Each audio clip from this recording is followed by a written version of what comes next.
Hi, this is Josh Olson. You're watching Trailers from Hell, and we've got a real trailer from hell right now. This is easily one of the most bizarre and obscure films we've ever discussed on the site.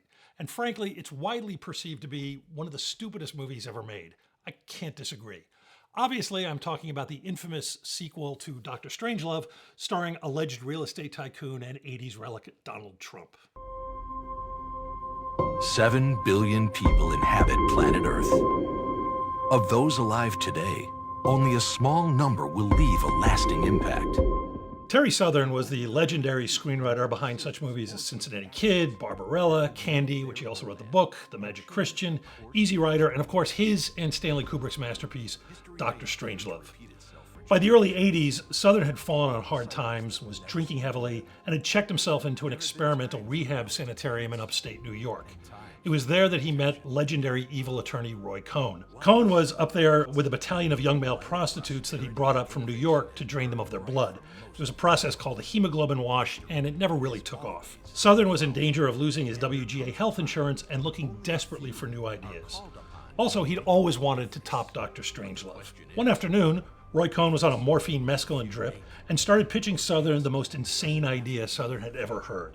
I'm reading now from Southern's autobiography. Roy asked me, "Hey, you know who Donald Trump is?" Of course I did. You couldn't take a shit in New York City in the 80s without running into this idiot. Cohn says to me, "He's a wild man. We killed a hooker together in the basement of Studio 54 one time. It was hilarious. Now hear me out.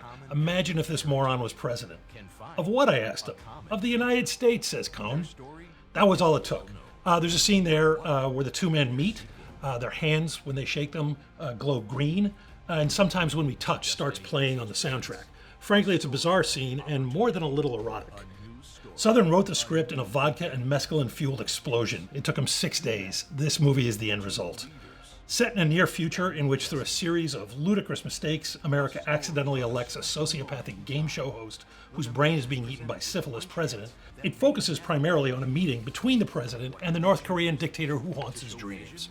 I'll tell you about the film melt in a minute. Or not.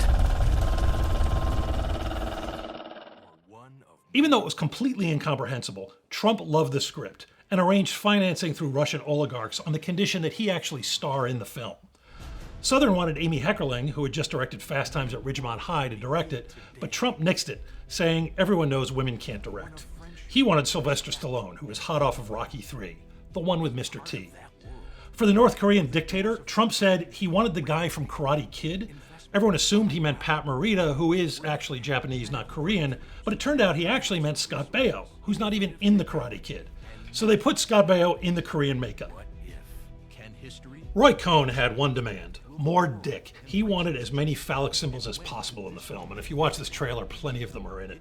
That film melt came about when Trump brought some Russian hookers into the editing room. He wasn't particularly happy with Stallone's cut and told the hookers to urinate on the film. Stallone left the end results in the movie. The film finally was shelved because it was so ludicrous and stupid. I mean, I've seen it. It makes Idiocracy look like a documentary. Trump, however, had final cut. He worked on his cut for 25 years.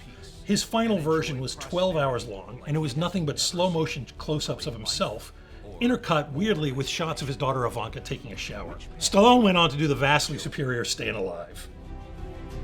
Featuring President Donald Trump and Chairman Kim Anyway, Jong-un. there's two versions of this film. I recommend the shorter version, Stallone's. Its title is Dr. Strangelove 2, or How I Stopped Worrying About How to Make Sense of History and Went Back to Drinking. Trump's cut, however, is called My Hands Are Normal. Both are pretty bizarre.